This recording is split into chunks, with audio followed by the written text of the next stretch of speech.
Amabonekerwa ya Kibeho yemejwe na Kiliziya Gatolika ku isi ni ayabaye hagati y'umwaka w'1981 n'uw'1989. Havugwamo abakobwa batatu babonekewe n'umubyeyi Bikira Mariya mu bihe bitandukanye, ari bo Alphonsine Mumureke, Nataliya Mukamazimpaka na Mariya Clara Mukangango. Gusa inyandiko zitandukanye zivuga ko kuva mu 1943 Kibeho hagiye haba amabonekerwa, ndetse na nyuma ya bariya bakobwa batatu hari abantu bagiye bavuga ko babonekewe. Abanditsi batandukanye bandika byinshi ku mabonekerwa yabereye i Kibeho. Mu 2021 nabwo hari igitabo cyitwa Amabonekerwa ya Nyina wa Jambo i Kibeho, Paruwasi y'Impuhwe z'Imana y'Izuko wo muri Polonye yahayeho impano Kiliziya Gatolika mu Rwanda. Icyo gihe hizihizwaga isabukuru y'imyaka 40 y'amabonekerwa ya Kibeho. Icyo gitabo nicyo tugiye kuganiraho. Cyanditswe na Padiri Andreze, gihindurwa mu Kinyarwanda n'umubikira w'umupalotine witwa Marita Litawa. Muri iki gice cya mbere cy'ikiganiro ku mabonekerwa ya Kibeho, turareba ibikubiye mu mutwe wa 2 w'iki gitabo. Ingingo y'ingenzi y'uyu mutwe irareba ibintu byose byaranze amabonekerwa.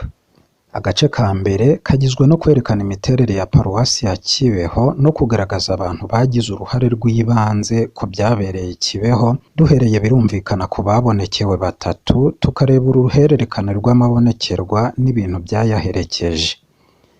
Agace gakurikiyeho k'uyu mutwe kagizwe n'ibintu byabayeho nyuma y'uko harangiye amabonekerwa y'ingenzi. Harimo kandi uburyo ubutumwa bwa Kibeho bwakiriwe ku rwego rwa diyoseze no ku rwego rw'igihugu.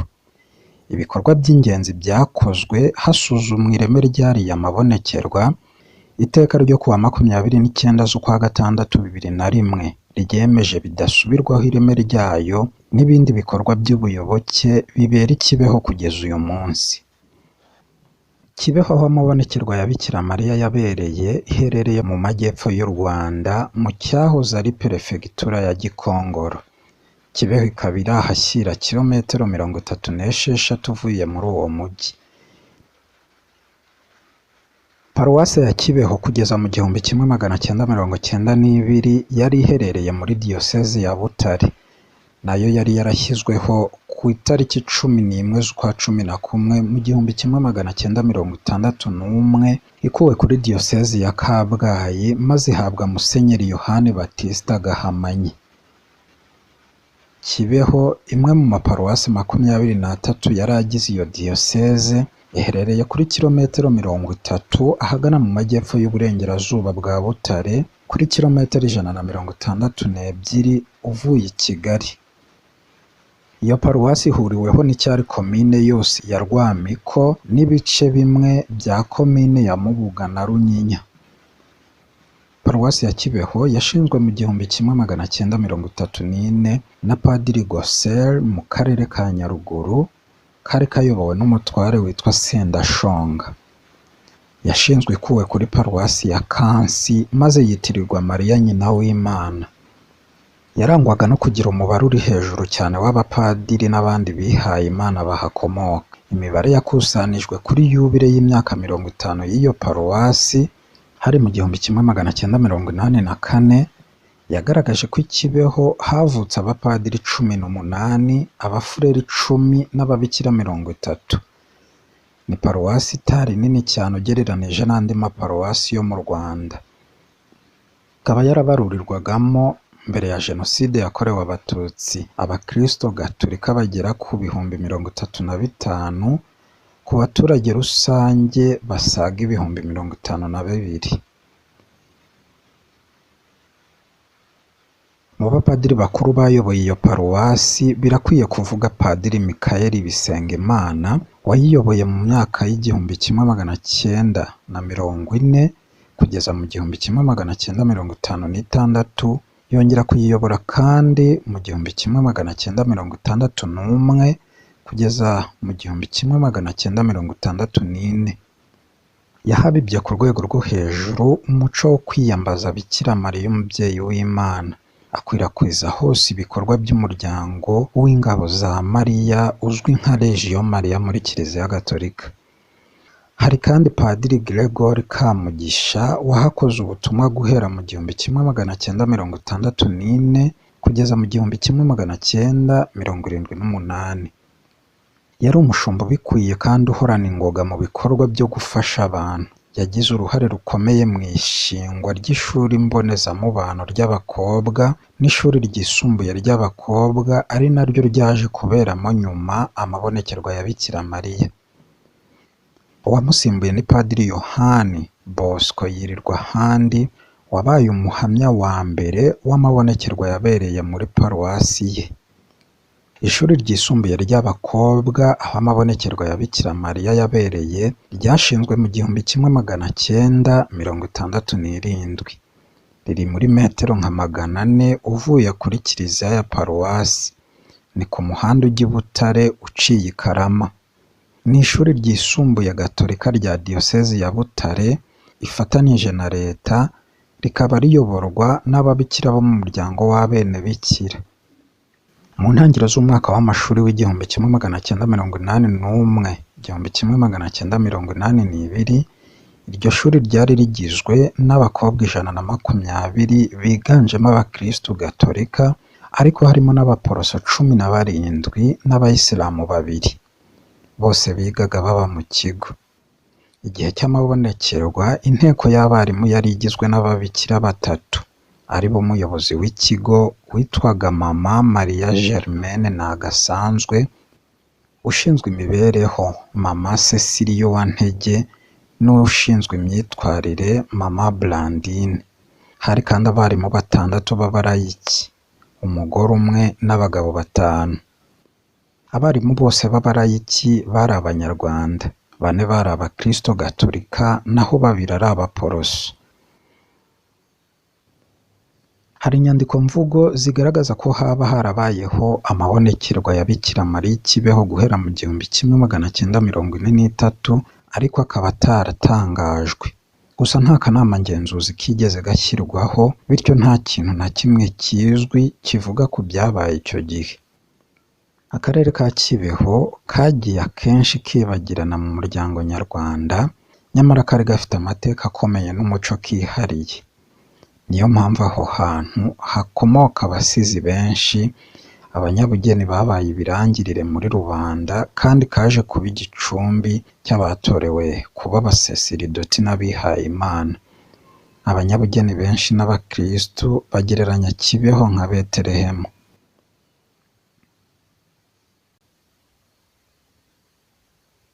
Mu gice cya kabiri cy'ikiganiro cyacu ku mabonekerwa y'i Kibeho, tugiye kuganira kuri Alfonsina Mumureke, ari nawe wabonekewe bwa mbere mu mabonekerwa yabereye Kibeho yemewe na Kiliziya Gatolika ku isi.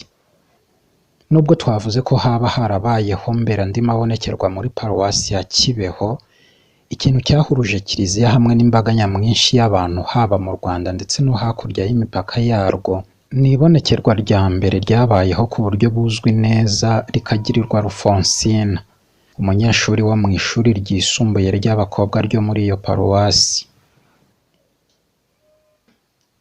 Alfonsina Mumureke yavutse ku itariki 21 z'ukwa gatatu mu 1965, avukira ahitwa Kizihira muri paruwasi ya Zaza, akaba ari nayo paruwasi ya kabiri yashinzwe mu Rwanda. Ni mu gace k'Igisaka mu majyepfo y'uburasirazuba mu cyahoze ari perefegitura ya Kibungo. Alfonsina yari umwana wa gatatu wavutse ku babyeyi b'Abakristo Gatolika, Mariya Immaculata Mukarasana na Tadeyo Gakwaya, bari barashakanye mu 1956. Mu 1965 baratandukanye, maze mu 1972 bahabwa gatanya mu by'amategeko y'igihugu.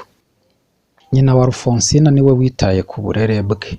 Alfonsina yasibiye mu mwaka wa 6 w'amashuri abanza, maze yarangiza bimugoye, atanabashije gutsinda ikizamini cya leta kimwemerera gukomeza mu mashuri yisumbuye.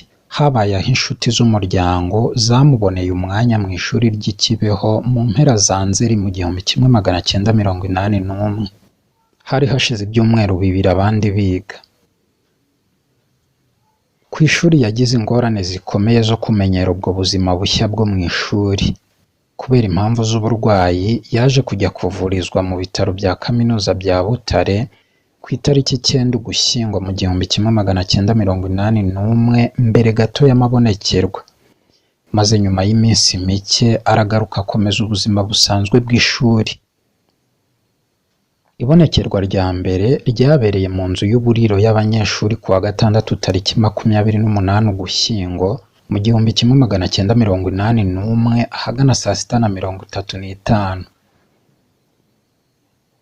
Mbere gato y'ibonekerwa, Alphonsine yari afite ubwoba kubera impamvu itaramenyekanye.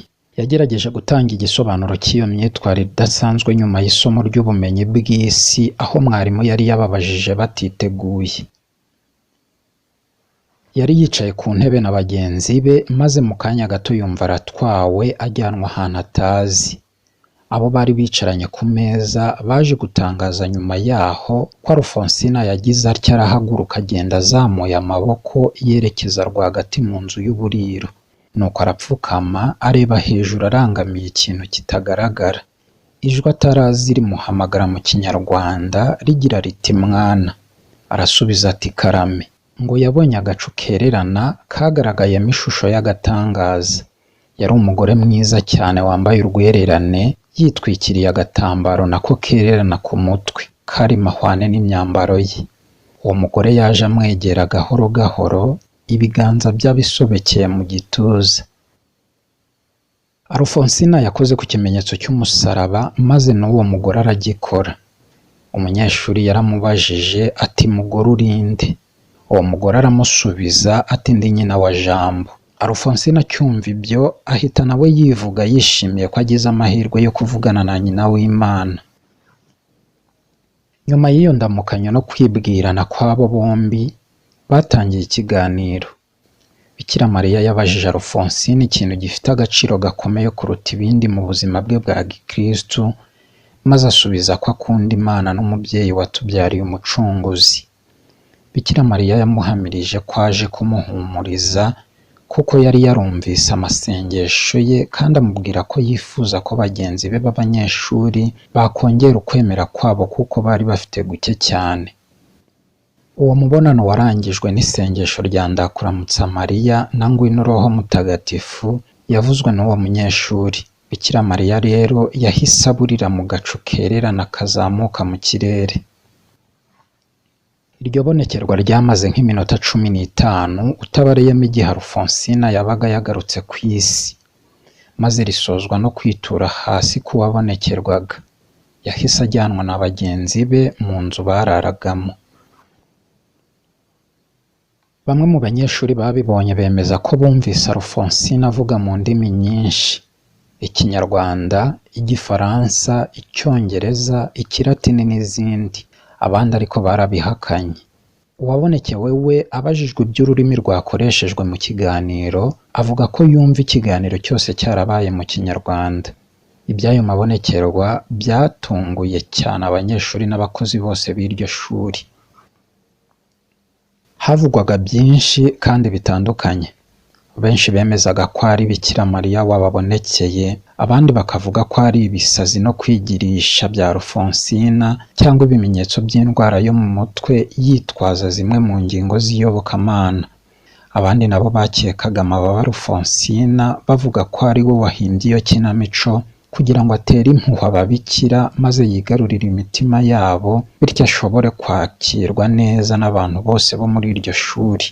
Hari n'abandi bamukekaga gukorana n'imbaraga ndengakamere, bakavuga ko byigaragarije mu byabereye mu nzu y'uburiro y'ishuri. Akarere k'Igisaka aho Alphonsine avuka kari kazwi cyane mu Rwanda mu bijyanye n'iby'izo mbaraga ndengakamere. Ikindi cyavuzwe cyo cyari kigamije gupfobya umuryango w'Abenebikira, bagira bati nibo bahimbye iyo kinamico kugira ngo barusheho kumenyekanisha umuryango wabo. Alphonsine we yari yarabuze aho akwirwa. Afite ubwoba n'isoni yaterwaga n'ibyo byose byamubayeho. Mu ijoro ry'uwo munsi yongeye kubonekerwa, ariko noneho by'akanya gato. maze Bikira Mariya amubwira ko atishimye kubera ukuntu abantu batemera ukuza kwe mu isi nk'ihame ry'ukuri. Yanamubwiye ko azamusura kenshi, bityo amwemerera ko azagaruka ku munsi ukurikiyeho kandi bikabera mu nzu bararamo. Iryo bonekerwa ryarabaye koko nk'uko Bikira Mariya yari yabitangaje, ariko icyo gihe hari gusa umubikira ushinzwe imyitwarire n'umunyeshuri umwe. Uwo ndetse akaba ari umwe mu bandi banyeshuri babiri baje kubonekerwa nyuma. Ibyaganiriweho muri iryo bonekerwa ni ibibazo byihariye by'uwabonekerwaga birebana n'umuryango we n'ejo hazaza he. Ku itariki ya mbere Ukuboza mu 1981, Bikira Mariya yahaye uwabonekerwaga ikintu kimeze nk'igitambaro kirekire cy'umweru ariko cyaje kuzimira mu buryo bw'amayobera. Yanavuze ko mu minsi mike azaha Alphonsine akarabo gatoya. Ku itariki 2 Ukuboza, Bikira Mariya yongeye gusubiriramo isezerano rye ryo gutanga akarabo. Yinubira ukwemera guke kwarangwaga muri iryo shuri, hanyuma yigisha uwabonekerwaga indirimbo n'umudiho atarazi. Uburyo bwo gusuhuzanya, ubwo gusezeranaho n'utundi tuntu tunyuranye twarangaga ibonekerwa byatumaga rimera nk'ibiganiro byo mu rugo, bikagaragaza umubano wihariye hagati ya Alphonsine n'umubyeyi w'Imana. Abarimu n'abanyeshuri batangiye kujya bagerageza Alphonsine mu gihe cyo kubonekerwa. Bakamujomba bifashishije urushinge, bakamukora mu maso cyangwa bakamutwika ku nkokora. Bemeje ko uwabonekerwaga atumvaga ububabare kandi nta kintu na kimwe yakoraga kugira ngo yirengere.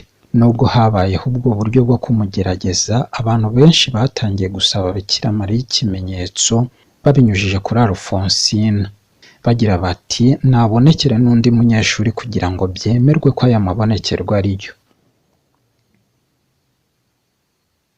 Ku itariki ya Ukuboza mu 1981, ku ibonekerwa rya gatanu, umubyeyi w'Imana yerekana ibyanditswe bitagatifu maze yibutsa uwabonekerwaga igisubizo Yezu yahaye Tomasi nyuma y'izuka rye kugira nawe azajya agisubiriramo kenshi abataremeraga iby'amabonekerwa. Abantu ba mbere bakora urugendo nyobokamana batangiye kuza i Kibeho. Ku itariki 6 Ukuboza ryari ribaye ibonekerwa rya gatandatu. Bamwe muri bo basabye uwabonekerwaga gufata amashapure yabo akayageza kuri Bikira Mariya kugira ngo ayahe umugisha. Alphonsine arayafata maze ayereka Bikira Mariya imwe kuri imwe, ari nako akomeza gusenga, maze Bikira Mariya akavuga ijambo amen cyangwa aleluya, akazikoraho maze akaziha umugisha. Nyamara ariko amashapure yose siko yakiriwe na Bikira Mariya. Amashapure y'abantu babaga badafite ukwemera guhagije ntiyakirwaga, ahubwo yagwaga hasi. Yavugaga rero ko ba nyiri ayo mashapure bagomba kubanza guhinduka bagakunda isengesho. Bitewe n'umubare wagendaga urushaho kuba munini w'abitabiraga urugendo nyobokamana, Bikira Mariya yemeye ubusabe bwa Alphonsine ko amabonekerwa yajya noneho abera imbere y'ishuri. Muri iryo bonekerwa ryabereye mu rubuga rw'ishuri ku itariki 16 z'ukwa mbere mu 1982, umubyeyi w'Imana yavuze ibyo kubaka ingoro yo gusengerwamo i Kibeho. Byari ikintu gishya, cyaje no kuba ikintu kigaruka buri gihe mu mabonekerwa ya Alphonsine kugeza mu mpera z'ukwezi kwa Mata, ubwo Bikira Mariya yemeraga ubusabe bwa Mama Germaine, umuyobozi w'ikigo wabisabye abishyize hamwe n'ibindi byose byarambikwaga imbere y'uwabonekerwaga mbere y'uko ibonekerwa ritangira. Ndetse ni nako Bikira Mariya yasabye ko hashyirwaho ishusho mu ngoro yo gusengerwamo. Nyuma Mariya yatembereje uwabonekerwaga mu murima wuzuye indabo kugira ngo azitegereze. Muri zo harimo indabo nziza, ariko hakabamo n'izahonze n'izanambye. Bikira Mariya avuga ko izo ndabo zangiritse zishobora kongera kugira imbaraga zikuzura ubushishe ziramutse zibonye amazi. Nyuma y'ibonekerwa, abantu babwiye uwabonekerwaga ko mu gihe cy'ibonekerwa yagiye anyura mu bantu bari aho abakora ku mutwe. Niyo mpamvu buri muntu bitewe n'uwo ari we ashushanya agaciro n'ubwiza bw'indabo. Bityo uko guhinduka bizagenda byiyongera, niko ubusitani bwa Bikira Mariya buzaguka kandi bukaba bwiza. Muri iki gice cya gatatu cy'ikiganiro ku mabonekerwa ya Kibeho, tugiye kuvuga kuri Nataliya Mukamazimpaka. Umubonekerwa wakurikiyeho wari warasabwe cyane n'abantu benshi kugira ngo bibe ikimenyetso gihamya ko ayo mabonekerwa ari ay'ukuri, yabaye Nataliya Mukamazimpaka. Yavukiye i Muganza muri Paruwasi hana imbibi na Kibeho ku itariki 21 Mutarama mu 1964.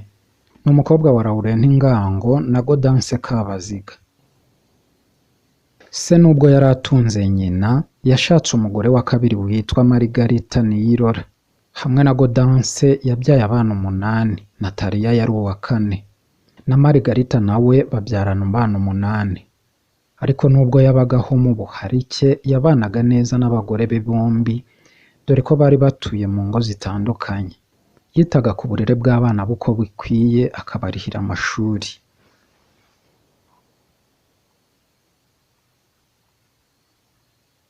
Nataliya yarezwe na nyina, umukristo gatolika kandi bitari ku izina gusa. Yabatijwe ku itariki 2 Gashyantare muri 1968, maze ahabwa isakaramento ryo gukomezwa mu 1979.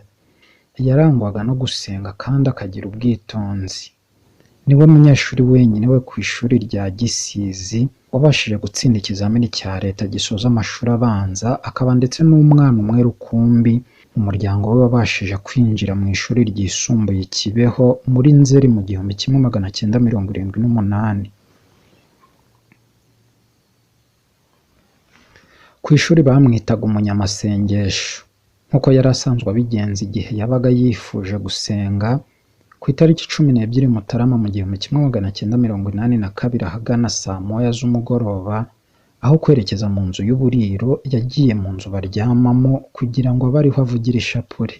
Nyuma y'igihe gito, abandi banyeshuri ntawe utumyeho undi baje kwifatanya nawe kugira ngo basengere hamwe. Hashize akanya Nataliya atangira kumva afite ubwoba bwinshi mu buryo butumvikana, kandi bikagenda birushaho gukomera, ndetse nyuma gato umubiri we wose utangira gutengurwa. Hanyuma yumva ubwenge butangiye kugenda. Yumva akuwe mu nzu baryamagamo yinjira ahandi hantu. Yisanze ari ahantu h'ikibaya gitwikirije utwatsi tunoze cyane. Yabonye utubumbe dutukura mu kirere duturuka kure, maze tukagenda dushwanyuka inkurikirane. Uko kwibura, kuba wenyine n'ibyo bintu yabonaga byatumye aturika ararira. Nuko abona icyezezi cy'urumuri rwagendaga ruba rwinshi, maze rukamurikira icyo kibaya kidasanzwe. Hanyuma yumva ijwi rivugana agahinda rituruka muri urwo rumuri. Ijwi ry'umuntu umuhamagara rigira riti, Nataliya mwana wanjye, jya usenga cyane, jya usenga cyane, jya usenga cyane, utakambira isi kuko imeze nabi.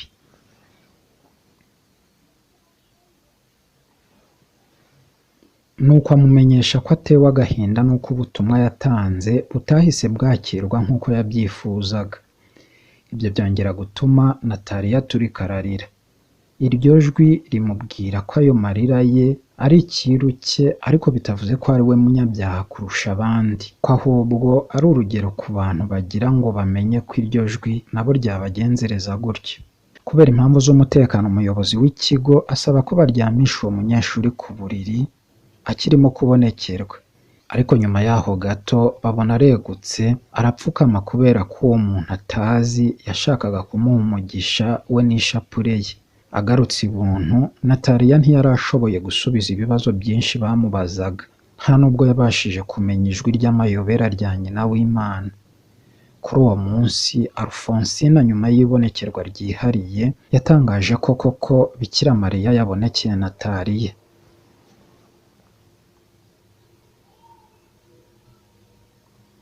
Ibyo ariko byaje gufatwa na bamwe nko gutwarwa gusa kwaturutse ku ishyari.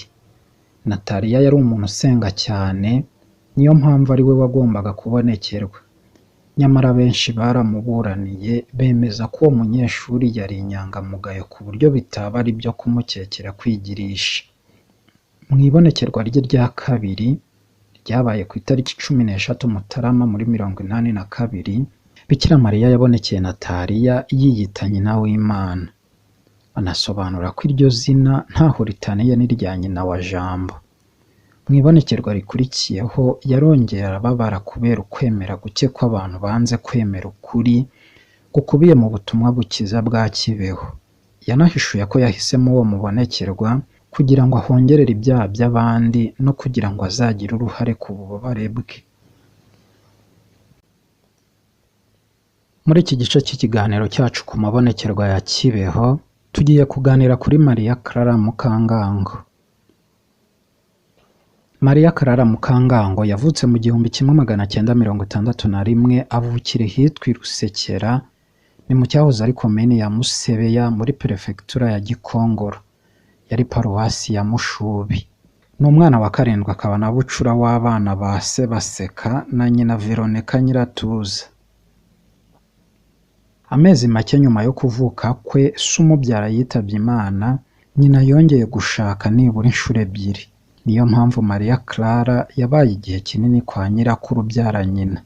Yabatijwe mu 1966, ahabwa Ukarisitiya mu 1969 ndetse akomezwa mu 1975.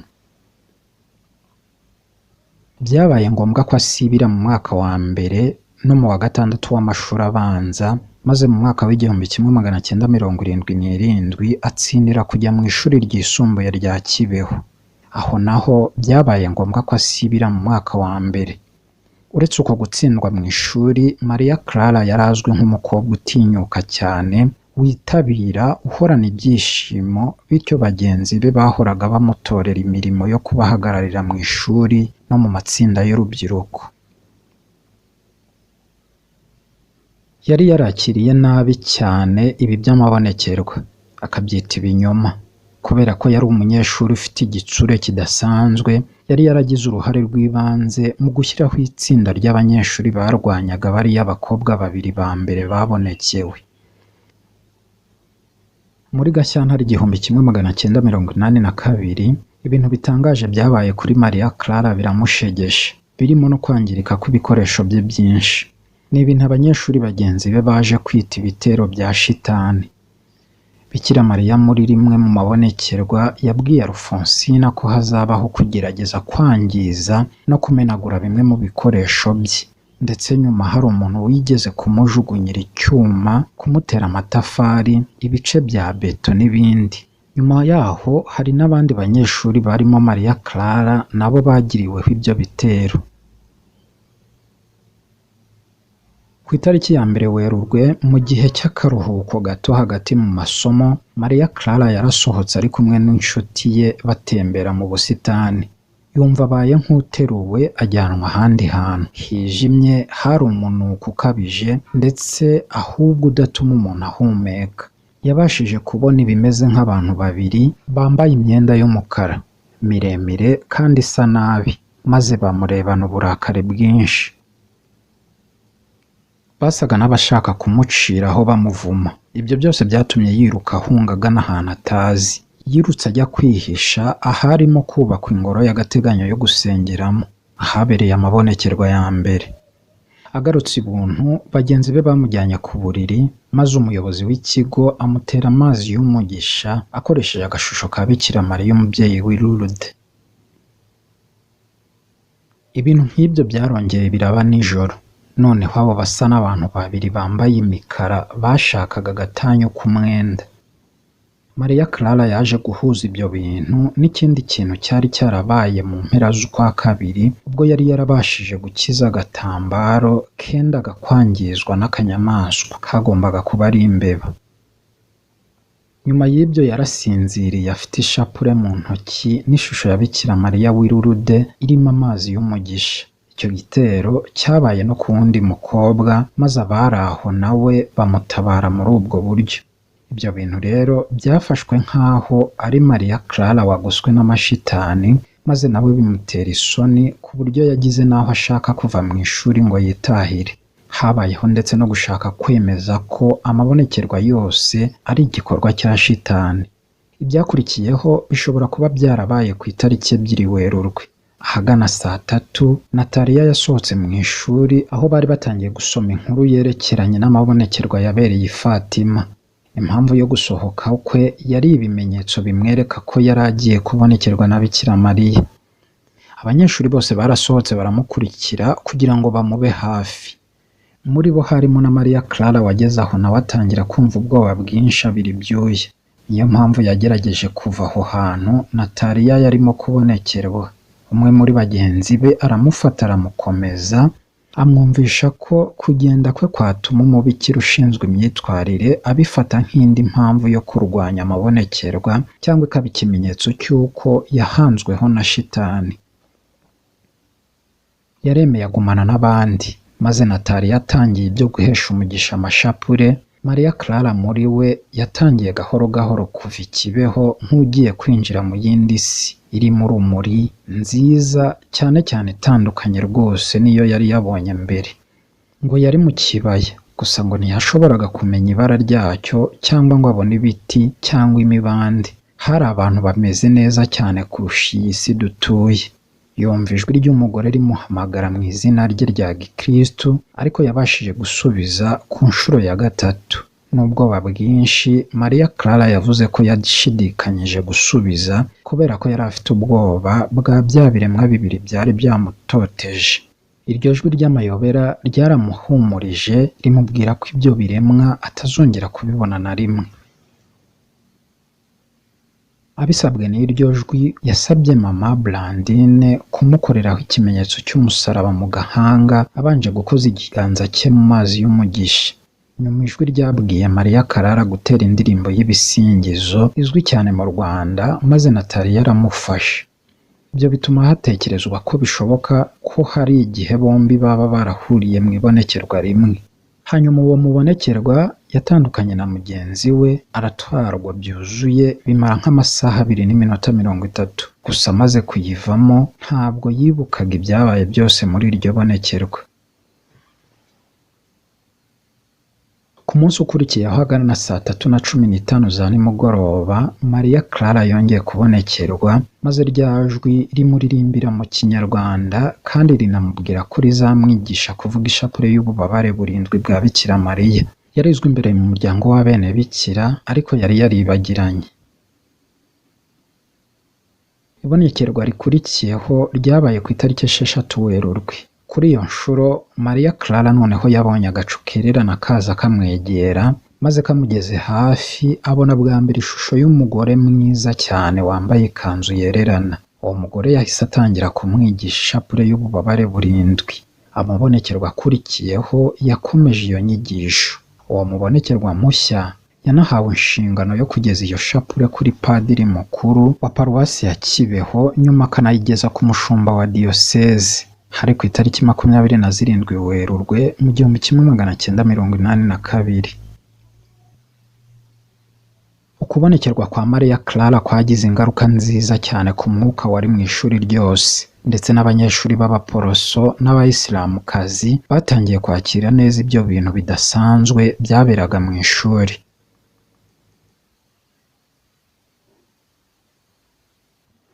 Ikintu cyaje kwitwa nyuma ukujyanwa buroho kwa Rufonsina cyatangajwe na Bikira Mariya ku itariki 14 Werurwe. Itariki 20 Werurwe yarakangutse yumva yacitse intege, maze yigumira mu buriri.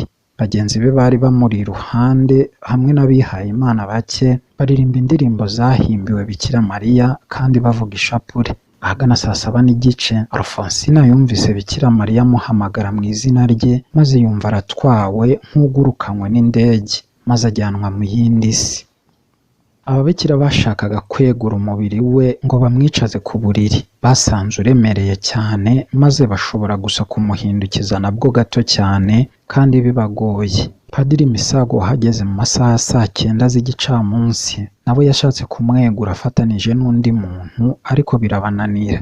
Bemeje bombi ko umubiri we ubusanzwe wari ufite ibiro 25 cyangwa 30, wari umeze nk'ibuye rinini ripima ibiro 100. bakoze irindi genzura rinyuranye banzura ko Alphonsine atagerwagaho n'ububabare ubwo ari bwo bwose kandi umutima we ugatera neza bisanzwe. Ibipimo by'ubushyuhe bw'umubiri n'imikorere yindi y'ibice by'umubiri nabyo byakoraga uko bisanzwe nk'iby'umuntu muzima. Akubutse ikibeho, Padiri Misago yasuye Musenyeri Yohani Batista Gahamanyi, umushumba wa diyoseze, maze amutekerereza ibyabaye. Nyuma y'uwo mubonano muri uwo mugoroba, Musenyeri yahise ashyiraho akanama k'abaganga gashinzwe gusesengura iby'ayo mabonekerwa. Ku munsi ukurikiyeho ku itariki 21, abagize ako kanama kari kamaze gushyirwaho bagiye ikibeho kugira ngo bitegereze ibihabera, ariko byabaye impitagihe kuko kujyanwa buroho kwa wa munyeshuri kwari kwarangiye muri icyo gitondo. Umubonekerwa ariko yari akinaniwe mu buryo atabashije kujya mu misa ya mu gitondo mu kiliziya ya paruwasi. Alphonsine asobanura urwo rugendo mu buryo bukurikira. Nyuma y'indamukanyo, we na Bikira Mariya bajyanwe ahantu habi cyane. Yahabonye abantu bafite mu maso hijimye, birabura hose, barimo gutongana banarwana ubudatuze. Hari ahantu hatarangwaga umutuzo namba. Hanyuma bajyanwa ahandi hantu hatari hijimye cyane nk'ahambere, ariko naho wumvaga hari imibabaro. Abantu baho ntabwo bari bijimye mu maso nk'ab'ahantu hambere, ariko bari bababaye. Gusa bari bameze nk'abarimo gusenga barangamiye ijuru kandi bafite agahinda. Bakomeje gutembera hejuru y'ikirere bagera noneho ahantu heza cyane. Ntabwo hari urumuri rw'izuba, ahubwo hari urumuri rw'ubundi bwoko. Hari hameze neza rwose, hadashyushye cyane, hatanakonje cyane. Alphonsine yabajije Bikira Mariya izina ry'aho hantu, maze aramusubiza ati ni iwabo w'abafite umutima w'urumuri. Uwabonekerwaga yahumvise indirimbo nziza, ariko ntiyabashije kubona abantu cyangwa ngo yumve amagambo bakoreshaga cyangwa injyana. Bikira Mariya yamubwiye ko adashobora kubona abo bantu igihe cyose atarava ku isi burundu. Nuko Bikira Mariya asigura iby'ahantu bari babanje kunyura, agira ati abantu bababaye barangamiye ijuru budahumbya ni abazatorwa, naho abantu barwanaga ubutitsa ni abazababara ubuziraherezo kandi batazigera bababarirwa. Nyuma wabonekerwaga amubaza intego y'urwo rugendo, maze Bikira Mariya amusobanurira ko ubwo yari amaze kubona izo ngeso zose azajya akora uko ashoboye kose kugira ngo akururire abantu mu nzira nziza. Intego ya kabiri yari iyo kwereka Alphonsine ko ubuzima bwiza ari ubutwigaragariza gusa iyo tuvuye mu isi. Uwo mukobwa yahawe n'ubutumwa bugenewe ababikira ba bene bikira bubashishikariza kuvuga ishapule neza no kuba abana be b'ukuri barushaho gukundana. Yumvise kandi ijwi rigomba kuba ari iry'umumaritiri avuga iby'imibabaro ye ku isi kandi amenyesha uwabonekerwaga ibigeragezo n'imibabaro binyuranye bikimutegereje. Ijwi ryavugaga ko ntawe ushobora gucika imibabaro kandi nta kintu gifite agaciro gakomeye kibaho kurusha imibabaro iturutse ku bantu. Yanamubwiye ko Bikira Mariya azamuherekeza kandi ko nawe azamushyigikirisha amasengesho ye. Agiye kuva aho hantu, Alphonsine yumvisha amajwi y'abantu bamusabaga kubasuhuriza ababo bari ku isi. Uko yagendaga yitarura aho hantu, yumvaga indirimbo zigenda zirushaho gukendera. Naho ahantu yagendaga asanga hari hakonje kandi hari icyezezi. Ubwo nibwo yafunguye amaso maze abona bagenzi be mu nzu bararagamo. Mu kuboza mu ntangiriro y'amabonekerwa, Bikira Mariya yari yarasezeranyije Alphonsine ko azamuha ururabo rw'igitangaza, atazagira n'umwe ubasha kurwangiza, kurupfumura cyangwa kuruvuna. Uko kujyanwa buroho tuvuze haruguru ubanza ariko kwabaye igisubizo kuri iryo sezerano. Ku itariki 27 Werurwe muri 1982, abanyeshuri n'abantu bake bari mu rugendo nyobokamana babonye ikintu gitangaje cyaje kwitwa nyuma igitangaza cy'urumuri. Icyo gihe bamwe mu bari baje mu rugendo nyobokamana bari bagihari kandi bavuye mu mpande zose z'igihugu. Ariko kuko ababonekerwa batari batanze gahunda y'ibonekerwa muri uwo mugoroba, batangiye kwigendera bava i Kibeho. Abagira umuhate ariko biyemeje gutegereza ijoro ryose. Nuko nyuma ya 3:30 z'ijoro, ubwo moteri icana amashanyarazi mu kigo yari imaze kuzima, abanyeshuri bahise babona urumuri rutoya rudasanzwe rumurika mu byumba byabo. Baratunguwe maze bahita babyuka. Abenshi muri bo berekeza ahari harabereye amabonekerwa ya mbere, ni ukuvuga mu ngoro y'agateganyo ari naho Alphonsine yabaga. Umuyobozi w'ikigo wari kumwe na bamwe mu bari baje mu rugendo nyobokamana bari bakiri aho hanze y'ikigo, niwe watanze uburenganzira ngo nabo binjire kuko yari yumvise urusaku ruturuka mu nzu abanyeshuri bararagamo. Moteri yongeye gucanwa, urumuri ruragaruka. Icyo gitangaza cy'urumuri kirazimira. Icyo kintu cyavuzweho ibintu byinshi. Bamwe bati rwari rwinshi, abandi bati kari gake, bamwe bakavuga ko byari akantu kanyenyeretse. Nyuma gato Mariya Clara yarabonekewe. Bikira Mariya amubwira ko ari we ubwe wohereje urwo rumuri, abaza bamusanga bagira ngo ababere umuyobozi w'ubuzima bwabo. Ibindi bisobanuro kuri icyo gitangaza byatanzwe mu ibonekerwa rya Alphonsine ryo kuwa 31 Werurwe. Bikira Mariya avuga ko abantu bo kwemera guciriritse babonye urumuri rutoya kandi rumurika gahoro, naho abafite imbaraga n'abafite ukwemera gushyitse mu bikorwa by'Imana babonye urumuri ruhambaye bidasanzwe. Abo nibo bagomba kuba ingabo zizatangira kwamamaza ubutumwa bwe. Amabonekerwa yabaye guhera muri Gicurasi mu 1982 yibandaga ku kibi kiri mu isi ya none no ku mpuruza yo guhinduka kugira ngo hatazabaho gucibwa. Bikira Mariya yavuze ko nta rukundo ruhagije, nta mahoro biri mu isi. Isi igiye kurohama mu rwobo, iri mu bihe bibi cyane niba tuticujije. Niba kandi tudahinduye imitima yacu, tuzagwa twese mu rwobo. Kubera iyo mpamvu, Bikira Mariya yahaye ababonekewe ubutumwa bwo kuba abahamya mu guhongerera ibyaha by'isi. Ibyo Alphonsine yarabikoze cyane cyane mu kwibabaza, mu isengesho rya nijoro hanze y'ikigo, mu mbeho no mu ngorane zo kuba yahahurira n'inyamaswa zo mu gasozi. Nataliya we yarwaye amaso, arwara umutwe, guhinduka umuhondo kw'amaso n'uruhu n'izindi ndwara. Yagiye kwivuriza mu bitaro bya kaminuza bya Butare, anywa imiti y'abavurisha ibyatsi ariko ntacyo byatanze. Guhera mu ntangiriro z'ukwezi kwa Gicurasi, Nataliya yiberaga kenshi mu buriri. Mu mabonekerwa yo ku itariki 22 no ku itariki 24 Gicurasi, Bikira Mariya yasabye Nataliya gukora ibintu bikurikira byo kwibabaza: kureka ibyo gushinga urugo, ahubwo akaba ikibeho ategereje ubundi butumwa, no kureka ishuri yari ageze mu mwaka ubanziriza uwa nyuma. Nataliya yemeye iyo nama ya nyina w'Imana. Amabonekerwa ya Kibeho yemejwe na Kiliziya Gatolika ku isi n'ayabaye hagati y'umwaka w'1981 n'uw'1989. Havugwamo abakobwa batatu babonekewe n'umubyeyi Bikira Mariya mu bihe bitandukanye, ari bo Alphonsine Mumureke, Nataliya Mukamazimpaka na Mariya Clara Mukangango. Gusa inyandiko zitandukanye zivuga ko kuva mu 1943 Kibeho hagiye haba amabonekerwa, ndetse na nyuma ya bariya abakobwa batatu hari abantu bagiye bavuga ko babonekewe.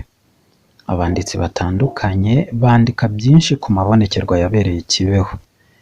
Mu 2021 nabwo hari igitabo cyitwa Amabonekerwa ya nyina wa Jambo Kibeho, Paruwasi y'Impuhwe z'Imana y'Izuko wo muri Polonye yahayeho impano Kiliziya Gatolika mu Rwanda.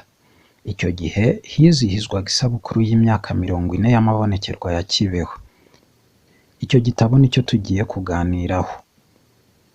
Cyanditswe na Padiri Andreze, gihindurwa mu Kinyarwanda n'umubikira w'umupalotine witwa Marita Litawa. Muri iki gice cya mbere cy'ikiganiro ku mabonekerwa ya Kibeho, turareba ibikubiye mu mutwe wa 2 w'iki gitabo. Ingingo y'ingenzi y'uyu mutwe irareba ibintu byose byaranze amabonekerwa. Agace ka mbere kagizwe no kwerekana imiterere ya Paruwasi ya Kibeho no kugaragaza abantu bagize uruhare rw'ibanze ku byabereye Kibeho, duhereye birumvikana ku babonekewe batatu, tukareba uruhererekane rw'amabonekerwa n'ibintu byayaherekeje. Agace gakurikiyeho k'uyu mutwe kagizwe n'ibintu byabayeho nyuma y'uko harangiye amabonekerwa y'ingenzi. Harimo kandi uburyo ubutumwa bwa Kibeho bwakiriwe ku rwego rwa diyoseze no ku rwego rw'igihugu. Ibikorwa by'ingenzi byakozwe hasuzumwa ireme ry'ariya mabonekerwa. Iteka ryo kuwa 29 z'ukwa gatandatu 2001 ryemeje bidasubirwaho ireme ryayo n'ibindi bikorwa by'ubuyoboke bibera i Kibeho kugeza uyu munsi. Kibeho aho amabonekerwa ya Bikira Mariya yabereye iherereye mu majyepfo y'u Rwanda mu cyahoze ari perefegitura ya Gikongoro. Kibeho ikaba iri ahashyira kilometero 36 uvuye muri uwo mujyi. Paruwase ya Kibeho kugeza mu 1992 yari iherereye muri diyoseze ya Butare, nayo yari yarashyizweho ku itariki 11 z'ukwa 11 mu 1961 ikuwe kuri diyoseze ya Kabgayi maze ihabwa Musenyeri Yohani Batista Gahamanyi.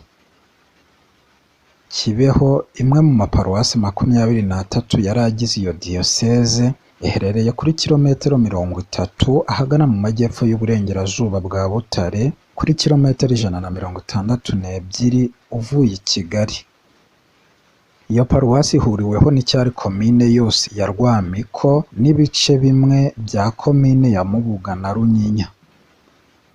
Paruwasi ya Kibeho yashinzwe mu 1934 na Padiri Gosel mu karere ka Nyaruguru, kari kayobowe n'umutware witwa Sendashonga.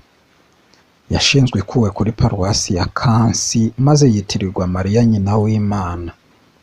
Yarangwaga no kugira umubare uri hejuru cyane w'abapadiri n'abandi bihaye Imana bahakomoka. Imibare yakusanijwe kuri yubile y'imyaka 50 y'iyo paruwasi hari mu 1984 yagaragaje ko i Kibeho havutse abapadiri 18, abafureri 10 n'ababikira 30. Ni paruwasi itari nini cyane ugereranije n'andi maparuwasi yo mu Rwanda. Ikaba yarabarurirwagamo mbere ya Jenoside yakorewe Abatutsi Abakristo Gatolika bagera ku 35,000, ku baturage rusange basaga 52,000. Mu bapadiri bakuru bayoboye iyo paruwasi birakwiye kuvuga Padiri Mikaeli Bisengimana wayiyoboye mu myaka y'1940 kugeza mu 1956, yongera kuyiyobora kandi mu 1961 kugeza mu 1964. Yahabibye ku rwego rwo hejuru umuco wo kwiyambaza Bikira Mariya umubyeyi w'Imana, akwirakwiza hose ibikorwa by'umuryango w'ingabo za Mariya uzwi nka Legio Maria muri Kiliziya Gatolika. Hari kandi Padiri Gregory Kamugisha wahakoze ubutumwa guhera mu 1964 kugeza mu 1978. Yari umushumba ubikwiye kandi uhorana ingoga mu bikorwa byo gufasha abantu. Yagize uruhare rukomeye mu ishingwa ry'ishuri mbonezamubano ry'abakobwa n'ishuri ryisumbuye ry'abakobwa, ari naryo ryaje kuberamo nyuma amabonekerwa ya Bikira Mariya. Uwamusimbuye ni Padiri Yohani Bosco Yirirwa handi, wabaye umuhamya wa mbere w'amabonekerwa yabereye muri paruwasi ye. Ishuri ryisumbuye ry'abakobwa aho amabonekerwa ya Bikira Mariya yabereye ryashinzwe mu 1967, riri muri metero nka 400 uvuye kuri kiliziya ya paruwasi, ni ku muhanda ujya i Butare uciye i Karama. Ni ishuri ryisumbuye Gatolika rya diyoseze ya Butare ifatanije na leta, rikaba riyoborwa n'ababikira bo mu muryango w'abene bikira. Mu ntangiriro z'umwaka w'amashuri w'1981-1982, iryo shuri ryari rigizwe n'abakobwa 120 biganjemo Abakristo Gatolika, ariko harimo n'Abaporoso 17 n'Abayisilamu 2. Bose bigaga baba mu kigo. Igihe cy'amabonekerwa inteko y'abarimu yari igizwe n'ababikira 3, ari bo umuyobozi w'ikigo witwaga Mama Maria Germaine Nagasanzwe, ushinzwe imibereho Mama Cecile Uwantege n'ushinzwe imyitwarire Mama Blandine. Hari kandi abarimu 6 b'abarayiki, umugore umwe n'abagabo 5. Abarimu bose b'abarayiki bari Abanyarwanda, 4 bari Abakristo Gatolika naho 2 ari Abaporoso. Hari inyandiko mvugo zigaragaza ko haba harabayeho amabonekerwa ya Bikira Mariya i Kibeho guhera mu 1943, ariko akaba ataratangajwe. Gusa nta kanama ngenzuzi kigeze gashyirwaho, bityo nta kintu na kimwe kizwi kivuga ku byabaye icyo gihe. Akarere ka Kibeho kagiye akenshi kibagirana mu muryango nyarwanda, nyamara kari gafite amateka akomeye n'umuco kihariye. Niyo mpamvu aho hantu hakomoka abasizi benshi, abanyabugeni babaye ibirangirire muri rubanda, kandi kaje kuba igicumbi cy'abatorewe kuba abasaserdoti n'abihaye Imana. Abanyabugeni benshi n'Abakristo bagereranya Kibeho nka Betelehemu.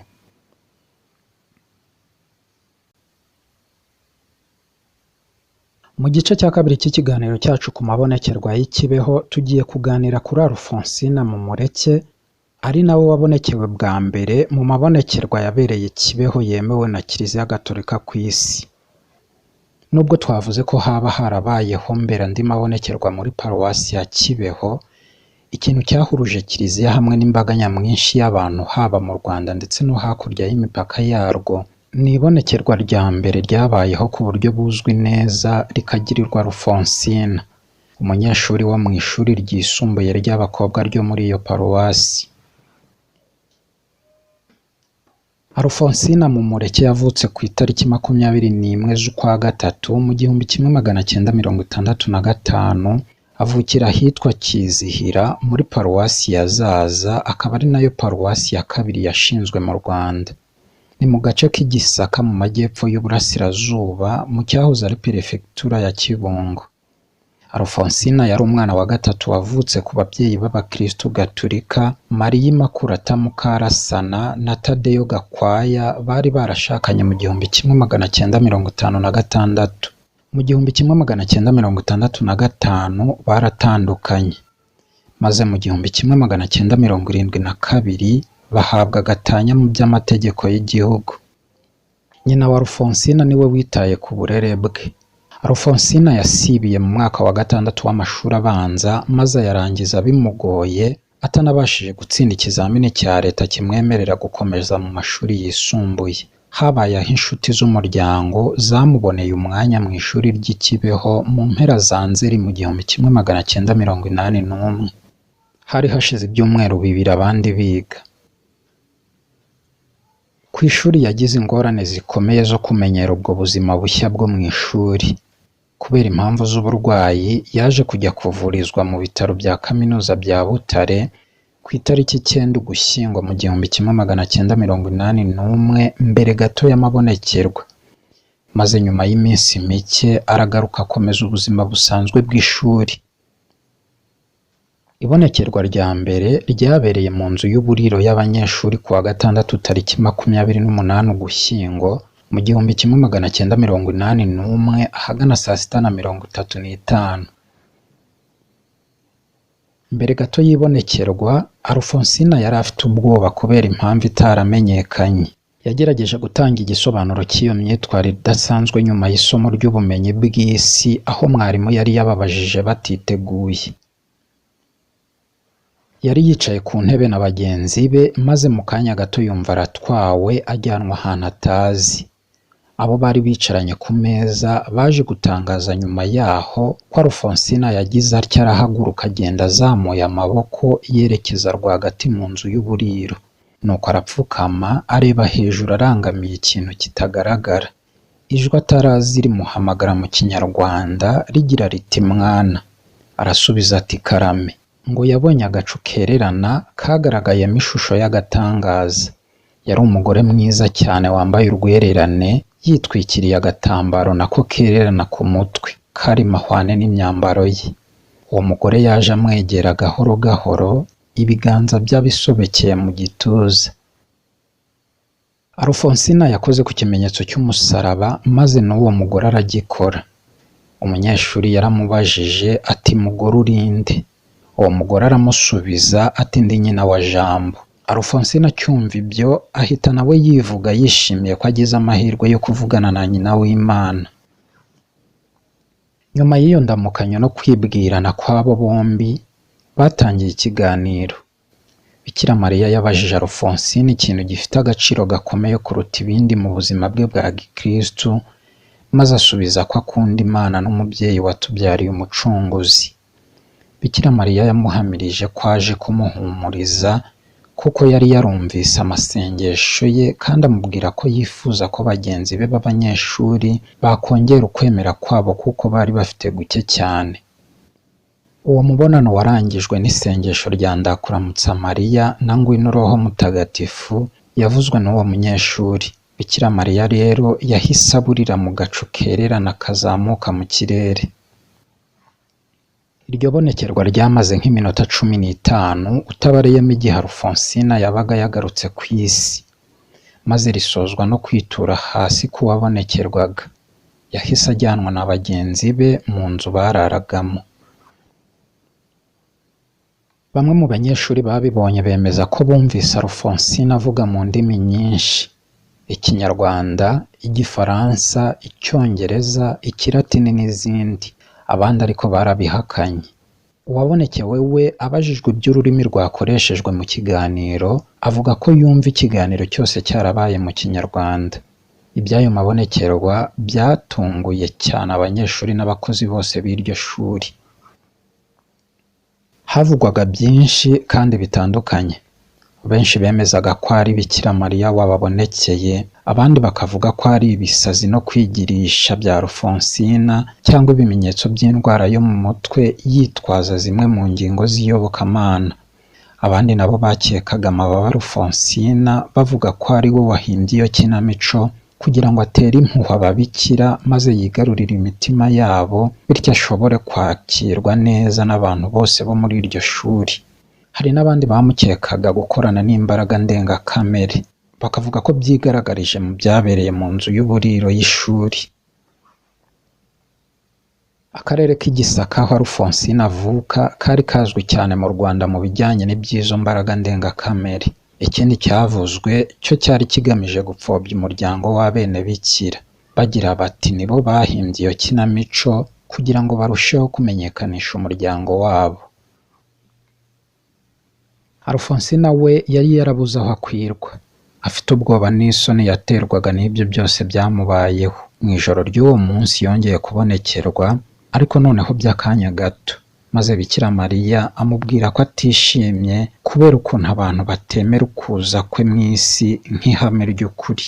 Yanamubwiye ko azamusura kenshi, bityo amwemerera ko azagaruka ku munsi ukurikiyeho kandi bikabera mu nzu bararamo. Iryo bonekerwa ryarabaye koko nk'uko Bikira Mariya yari yabitangaje, ariko icyo gihe hari gusa umubikira ushinzwe imyitwarire n'umunyeshuri umwe.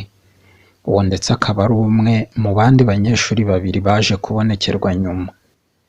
Ibyaganiriweho muri iryo bonekerwa ni ibibazo byihariye by'uwabonekerwaga birebana n'umuryango we n'ejo hazaza he.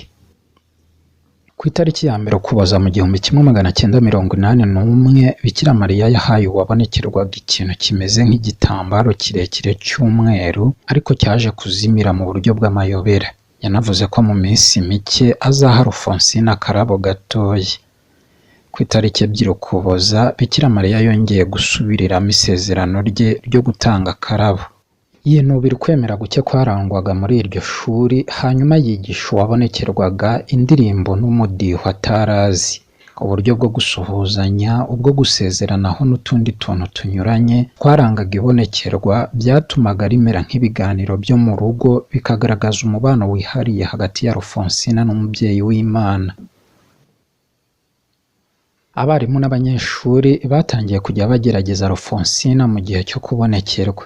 Bakamujomba bifashishije urushinge, bakamukora mu maso cyangwa bakamutwika ku nkokora. Bemeje ko uwabonekerwaga atumvaga ububabare kandi nta kintu na kimwe yakoraga kugira ngo yirengere. Nubwo habayeho ubwo buryo bwo kumugerageza, abantu benshi batangiye gusaba Bikira Mariya ikimenyetso babinyujije kuri Alphonsine, bagira bati nabonekere n'undi munyeshuri kugira ngo byemerwe ko aya mabonekerwa ari yo. Ku itariki enye Ukuboza mu 1981, ku ibonekerwa rya gatanu, umubyeyi w'Imana yerekana ibyanditswe bitagatifu maze yibutsa uwabonekerwaga igisubizo Yezu yahaye Tomasi nyuma y'izuka rye kugira nawe azajye agisubiriramo kenshi abataremeraga iby'amabonekerwa.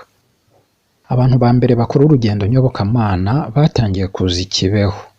Ku itariki 6 Ukuboza ryari ribaye ibonekerwa rya gatandatu.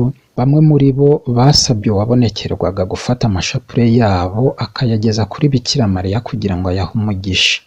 Alphonsine arayafata maze ayereka Bikira Mariya imwe kuri imwe, ari nako akomeza gusenga, maze Bikira Mariya akavuga ijambo amen cyangwa aleluya, akazikoraho maze akaziha umugisha.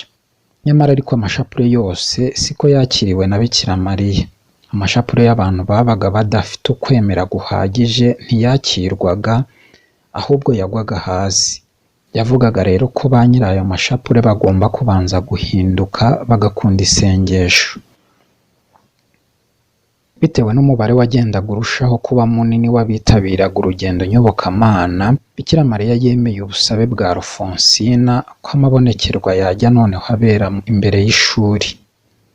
Muri iryo bonekerwa ryabereye mu rubuga rw'ishuri ku itariki 16 z'ukwa mbere mu 1982, umubyeyi w'Imana yavuze ibyo kubaka ingoro yo gusengerwamo i Kibeho.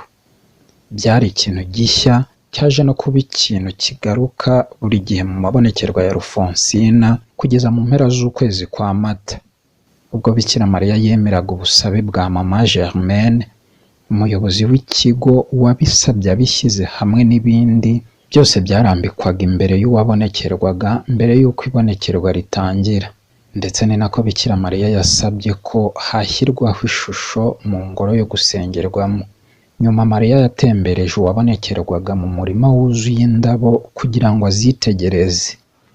Muri zo harimo indabo nziza, ariko hakabamo n'izahonze n'izanambye.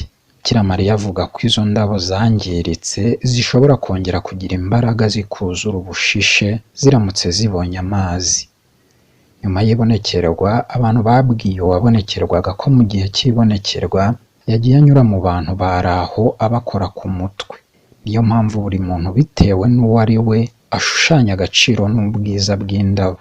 Bityo uko guhinduka bizagenda byiyongera, niko ubusitani bwa Bikira Mariya buzaguka kandi bukaba bwiza. Muri iki gice cya gatatu cy'ikiganiro ku mabonekerwa ya Kibeho, tugiye kuvuga kuri Nataliya Mukamazimpaka. Umubonekerwa wakurikiyeho wari warasabwe cyane n'abantu benshi kugira ngo bibe ikimenyetso gihamya ko ayo mabonekerwa ari ay'ukuri, yabaye Nataliya Mukamazimpaka. Yavukiye i Muganza muri Paruwasi hana imbibi na Kibeho ku itariki 21 Mutarama mu 1964. Ni umukobwa wa Laurent Ngango na Gaudence Kabaziga.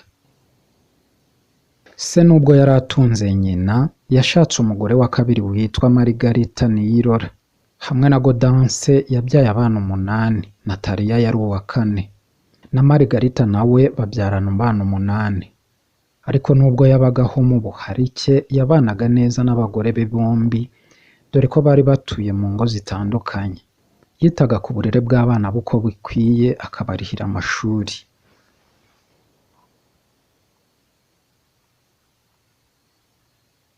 Nataliya yarezwe na nyina, umukristo gatolika kandi bitari ku izina gusa.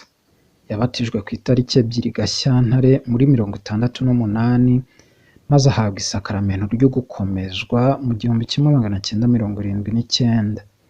Yarangwaga no gusenga kandi akagira ubwitonzi.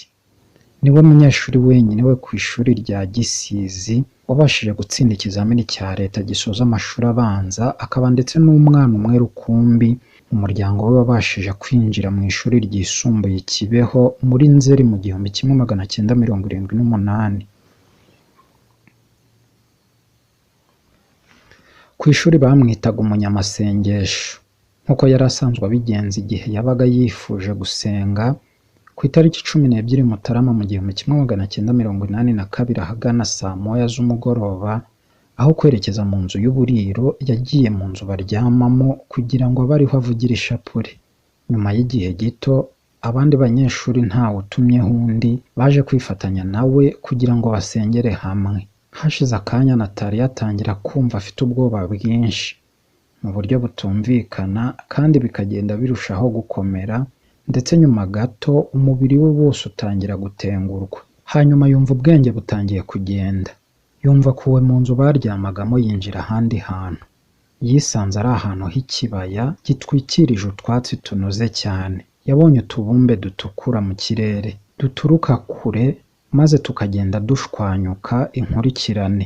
Uko kwibura, kuba wenyine n'ibyo bintu yabonaga byatumye aturika ararira.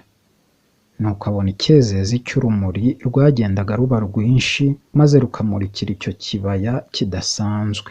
Hanyuma yumva ijwi rivugana agahinda rituruka muri urwo rumuri, ijwi ry'umuntu umuhamagara rigira riti, Nataliya mwana wanjye, jya usenga cyane, jya usenga cyane, jya usenga cyane, utakambira isi kuko imeze nabi.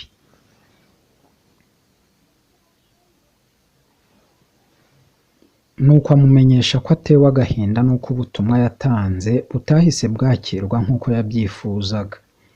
Ibyo byongera gutuma Nataliya aturika ararira.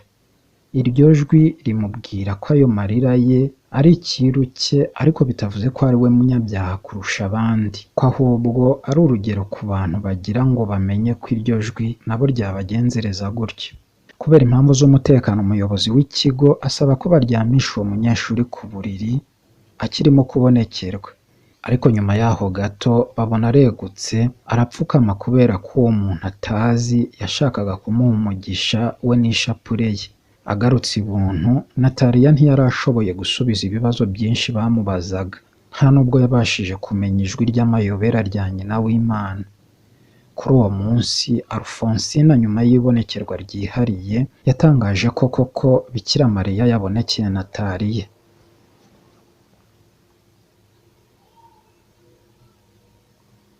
Ibyo ariko byaje gufatwa na bamwe nko gutwarwa gusa kwaturutse ku ishyari. Nataliya yari umuntu usenga cyane, niyo mpamvu ari we wagombaga kubonekerwa. Nyamara benshi baramuburaniye bemeza ko uwo munyeshuri yari inyangamugayo ku buryo bitaba ari byo kumukekera kwigirisha. Mu ibonekerwa rye rya kabiri ryabaye ku itariki 13 Mutarama muri 1982, Bikira Mariya yabonekeye Nataliya yiyita nyina w'Imana. Anasobanura ko iryo zina ntaho ritaniye n'irya nyina wa Jambo. Mu ibonekerwa rikurikiyeho yarongera arababara kubera ukwemera guke kw'abantu banze kwemera ukuri gukubiye mu butumwa bukiza bwa Kibeho.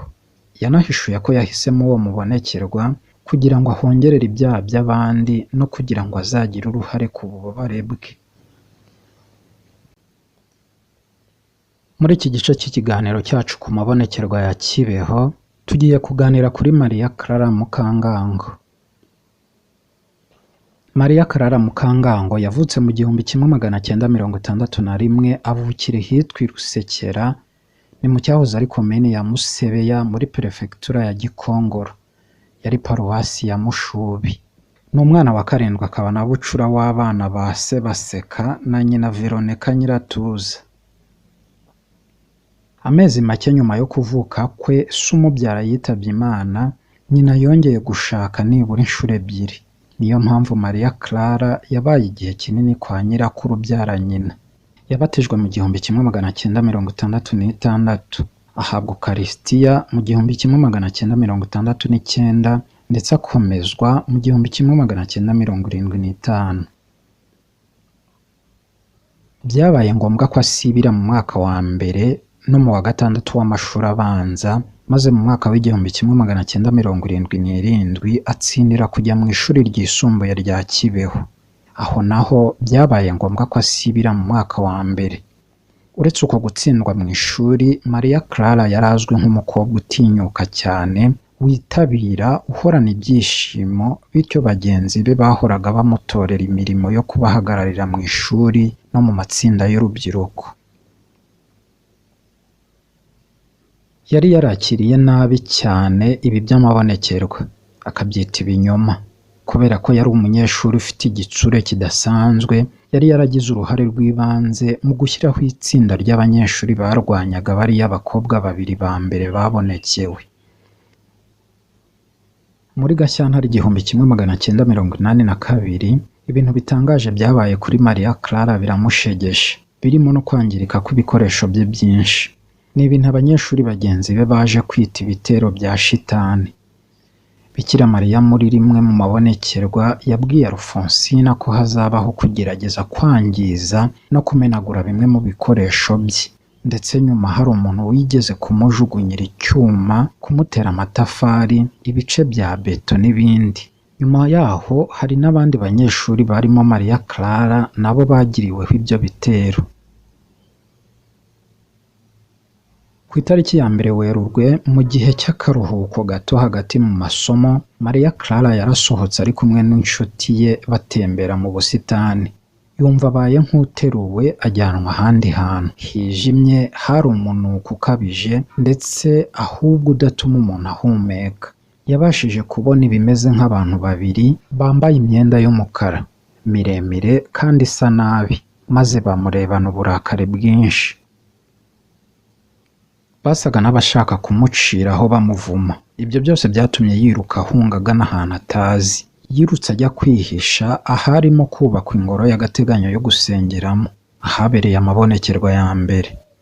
Agarutse ibuntu, bagenzi be bamujyanye ku buriri, maze umuyobozi w'ikigo amutera amazi y'umugisha akoresheje agashusho ka Bikira Mariya umubyeyi w'i Lourdes. Ibintu nk'ibyo byarongeye biraba nijoro. Noneho abo basa n'abantu babiri bambaye imikara bashakaga agatanyu k'umwenda. Maria Clara yaje guhuza ibyo bintu n'ikindi kintu cyari cyarabaye mu mpera z'ukwa kabiri, ubwo yari yarabashije gukiza agatambaro kendaga kwangizwa n'akanyamaswa kagombaga kuba ari imbeba. Nyuma y'ibyo yarasinziriye afite ishapure mu ntoki n'ishusho ya Bikira Mariya w'i Lourdes irimo amazi y'umugisha. Icyo gitero cyabaye no ku wundi mukobwa, maze abari aho nawe bamutabara muri ubwo buryo. Ibyo bintu rero byafashwe nk'aho ari Maria Clara wagoswe n'amashitani, maze nawe bimutera isoni ku buryo yagize n'aho ashaka kuva mu ishuri ngo yitahire. Habayeho ndetse no gushaka kwemeza ko amabonekerwa yose ari igikorwa cya shitani. Ibyakurikiyeho bishobora kuba byarabaye ku itariki 2 Werurwe. Ahagana saa 3, Nataliya yasohotse mu ishuri aho bari batangiye gusoma inkuru yerekeranye n'amabonekerwa yabereye i Fatima. Impamvu yo gusohoka kwe yari ibimenyetso bimwereka ko yari agiye kubonekerwa na Bikira Mariya. Abanyeshuri bose barasohotse baramukurikira kugira ngo bamube hafi. Muri bo harimo na Maria Clara wageze aho nawe atangira kumva ubwoba bwinshi abira ibyuya. Niyo mpamvu yagerageje kuva aho hantu Nataliya yarimo kubonekerwa. Umwe muri bagenzi be aramufata aramukomeza, amwumvisha ko kugenda kwe kwatuma umubikira ushinzwe imyitwarire abifata nk'indi mpamvu yo kurwanya amabonekerwa, cyangwa ikaba ikimenyetso cy'uko yahanzweho na shitani. Yaremeye agumana n'abandi, maze Nataliya yatangiye ibyo guhesha umugisha amashapure. Maria Clara muri we yatangiye gahoro gahoro kuva ikibeho nk'ugiye kwinjira mu yindi si irimo urumuri, nziza cyane cyane itandukanye rwose niyo yari yabonye mbere. Ngo yari mu kibaya, gusa ngo ntiyashoboraga kumenya ibara ryacyo cyangwa ngo abone ibiti cyangwa imibande. Hari abantu bameze neza cyane kurusha iyi si dutuye. Yumva ijwi ry'umugore rimuhamagara mu izina rye rya gikristo, ariko yabashije gusubiza ku nshuro ya 3. N'ubwoba bwinshi, Maria Clara yavuze ko yashidikanyije gusubiza kubera ko yari afite ubwoba bwa bya biremwa bibiri byari byamutoteje. Iryo jwi ry'amayobera ryaramuhumurije, rimubwira ko ibyo biremwa atazongera kubibona na rimwe. Abisabwe n'iryo jwi, yasabye mama Blandine kumukoreraho ikimenyetso cy'umusaraba mu gahanga, abanje gukoza ikiganza cye mu mazi y'umugisha. nyuma ijwi ryabwiye Mariya Karara gutera indirimbo y'ibisingizo izwi cyane mu Rwanda, maze Nataliya aramufasha. Ibyo bituma hatekerezwa ko bishoboka ko hari igihe bombi baba barahuriye mu ibonekerwa rimwe. Hanyuma uwo mubonekerwa yatandukanye na mugenzi we, aratwarwa byuzuye, bimara nk'amasaha 2 n'iminota 30. Gusa amaze kuyivamo ntabwo yibukaga ibyabaye byose muri iryo bonekerwa. Ku munsi ukurikiyeho ahagana na saa 3:15 za nimugoroba, Mariya Clara yongeye kubonekerwa, maze rya jwi rimuririmbira mu Kinyarwanda kandi rinamubwira ko rizamwigisha kuvuga ishapule y'ububabare burindwi bwa Bikira Mariya. Yarizwe imbere mu muryango w'abene Bikira, ariko yari yaribagiranye. Ibonekerwa rikurikiyeho ryabaye ku itariki 6 Werurwe. Kuri iyo nshuro Mariya Clara noneho yabonye agacu kererana kaza kamwegera, maze kamugeze hafi abona bwa mbere ishusho y'umugore mwiza cyane wambaye ikanzu yererana. Uwo mugore yahise atangira kumwigisha ishapule y'ububabare burindwi. Amabonekerwa akurikiyeho yakomeje iyo nyigisho. Uwo mubonekerwa mushya yanahawe inshingano yo kugeza iyo shapule kuri padiri mukuru wa paruwasi ya Kibeho, nyuma akanayigeza ku mushumba wa diyoseze. Hari ku itariki 27 Werurwe mu 1982. Ukubonekerwa kwa Mariya Clara kwagize ingaruka nziza cyane ku mwuka wari mu ishuri ryose, ndetse n'abanyeshuri b'abaporoso n'abayisilamukazi batangiye kwakira neza ibyo bintu bidasanzwe byaberaga mu ishuri.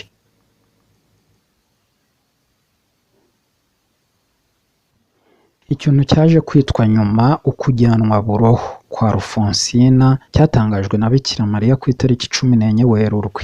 Itariki 20 Werurwe yarakangutse yumva yacitse intege, maze yigumira mu buriri. Bagenzi be bari bamuri iruhande hamwe n'abihaye Imana bake baririmba indirimbo zahimbiwe Bikira Mariya kandi bavuga ishapule.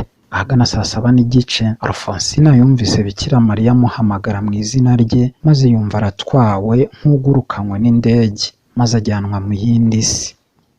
Ababikira bashakaga kwegura umubiri we ngo bamwicaze ku buriri, basanze uremereye cyane, maze bashobora gusa kumuhindukiza nabwo gato cyane kandi bibagoye. Padiri Misago uhageze mu masaha saa 9 z'igicamunsi nawe yashatse kumwegura afatanije n'undi muntu, ariko birabananira. Bemeje bombi ko umubiri we ubusanzwe wari ufite ibiro 25 cyangwa 30, wari umeze nk'ibuye rinini ripima ibiro 100. Bakoze irindi genzura rinyuranye, banzura ko Alfonsina atagerwagaho n'ububabare ubwo ari bwo bwose, kandi umutima we ugatera neza bisanzwe. Ibipimo by'ubushyuhe bw'umubiri n'imikorere yindi y'ibice by'umubiri nabyo byakoraga uko bisanzwe nk'iby'umuntu muzima.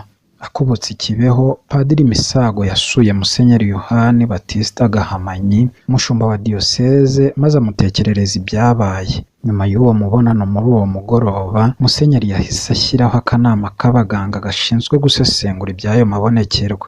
Ku munsi ukurikiyeho ku itariki 21, abagize ako kanama kari kamaze gushyirwaho bagiye i Kibeho kugira ngo bitegereze ibihabera, ariko byabaye impitagihe kuko kujyanwa buroho kwa wa munyeshuri kwari kwarangiye muri icyo gitondo.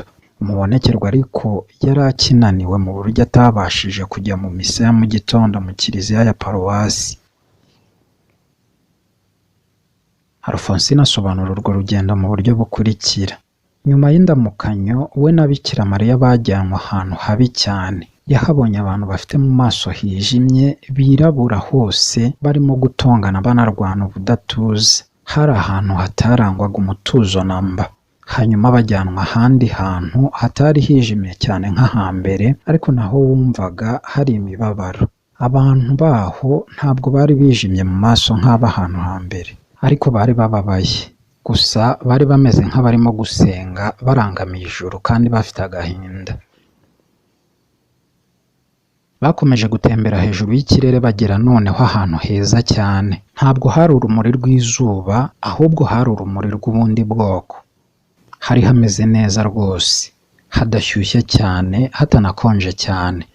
Alfonsina yabajije Bikira Mariya izina ry'aho hantu, maze aramusubiza ati ni iwabo w'abafite umutima w'urumuri. uwabonekerwaga yahumvise indirimbo nziza ariko ntiyabashije kubona abantu cyangwa ngo yumve amagambo bakoreshaga cyangwa injyana. Bikira Mariya yamubwiye ko adashobora kubona abo bantu igihe cyose atarava ku isi burundu. Nuko Bikira Mariya asigura iby'ahantu bari babanje kunyura agira ati abantu bababaye barangamiye ijuru budahumbya ni abazatorwa, naho abantu barwanaga ubutitsa ni abazababara ubuziraherezo kandi batazigera bababarirwa. Nyuma uwabonekerwaga amubaza intego y'urwo rugendo, maze Bikira Mariya amusobanurira ko ubwo yari amaze kubona izo ngeso zose azajya akora uko ashoboye kose kugira ngo akururire abantu mu nzira nziza. Intego ya kabiri yari iyo kwereka Alfonsina ko ubuzima bwiza ari ubutwigaragariza gusa iyo tuvuye mu isi. Uwo mukobwa yahawe n'ubutumwa bugenewe ababikira ba bene bikira bubashishikariza kuvuga ishapule neza no kuba abana be b'ukuri barushaho gukundana. Yumvise kandi ijwi rigomba kuba ari iry'umumaritiri avuga iby'imibabaro ye ku isi kandi amenyesha uwabonekerwaga ibigeragezo n'imibabaro binyuranye bikimutegereje. Ijwi ryavugaga ko ntawe ushobora gucika imibabaro kandi nta kintu gifite agaciro gakomeye kibaho kurusha imibabaro iturutse ku bantu. Yanamubwiye ko Bikira Mariya azamuherekeza kandi ko nawe azamushyigikirisha amasengesho ye.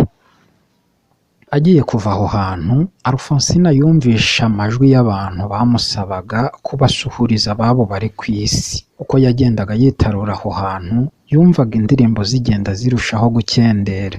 Naho ahantu yagendaga asanga hari hakonje kandi hari icyezezi. Ubwo nibwo yafunguye amaso maze abona bagenzi be mu nzu bararagamo. Mu Kuboza mu ntangiriro y'amabonekerwa, Bikira Mariya yari yarasezeranije Alfonsina ko azamuha ururabo rw'igitangaza, atazagira n'umwe ubasha kurwangiza, kurupfumura cyangwa kuruvuna. Uko kujyanwa buroho tuvuze haruguru ubanza ariko kwabaye igisubizo kuri iryo sezerano. Ku itariki 27 Werurwe muri 1982, abanyeshuri n'abantu bake bari mu rugendo nyobokamana babonye ikintu gitangaje cyaje kwitwa nyuma igitangaza cy'urumuri.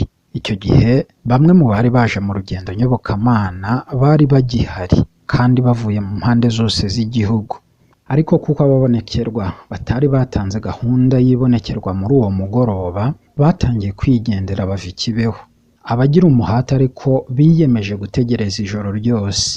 Nuko nyuma ya 3:30 z'ijoro, ubwo moteri icana amashanyarazi mu kigo yari imaze kuzima, abanyeshuri bahise babona urumuri rutoya rudasanzwe rumurika mu byumba byabo. Baratunguwe maze bahita babyuka. Abenshi muri bo berekeza ahari harabereye amabonekerwa ya mbere, ni ukuvuga mu ngoro y'agateganyo ari naho Alfonsina yabaga. Umuyobozi w'ikigo wari kumwe na bamwe mu bari baje mu rugendo nyobokamana bari bakiri aho hanze y'ikigo, niwe watanze uburenganzira ngo nabo binjire kuko yari yumvise urusaku ruturuka mu nzu abanyeshuri bararagamo. Moteri yongeye gucana urumuri ruragaruka. Icyo gitangaza cy'urumuri kirazimira. Icyo kintu cyavuzweho ibintu byinshi. Bamwe bati rwari rwinshi, abandi bati kari gake, bamwe bakavuga ko byari akantu kanyenyeretse. Nyuma gato Mariya Clara yarabonekewe. Bikira Mariya amubwira ko ari we ubwe wohereje urwo rumuri, abaza bamusanga bagira ngo ababere umuyobozi w'ubuzima bwabo. Ibindi bisobanuro kuri icyo gitangaza byatanzwe mu ibonekerwa rya Alfonsina ryo kuwa 31 Werurwe. Bikira Mariya avuga ko abantu bo kwemera guciriritse babonye urumuri rutoya kandi rumurika gahoro, naho abafite imbaraga n'abafite ukwemera gushyitse mu bikorwa by'Imana babonye urumuri ruhambaye bidasanzwe. Abo nibo bagomba kuba ingabo zizatangira kwamamaza ubutumwa bwe. Amabonekerwa yabaye guhera muri Gicurasi mu 1982 yibandaga ku kibi kiri mu isi ya none no ku mpuruza yo guhinduka kugira ngo hatazabaho gucibwa. Bikira Mariya yavuze ko nta rukundo ruhagije, nta mahoro biri mu isi.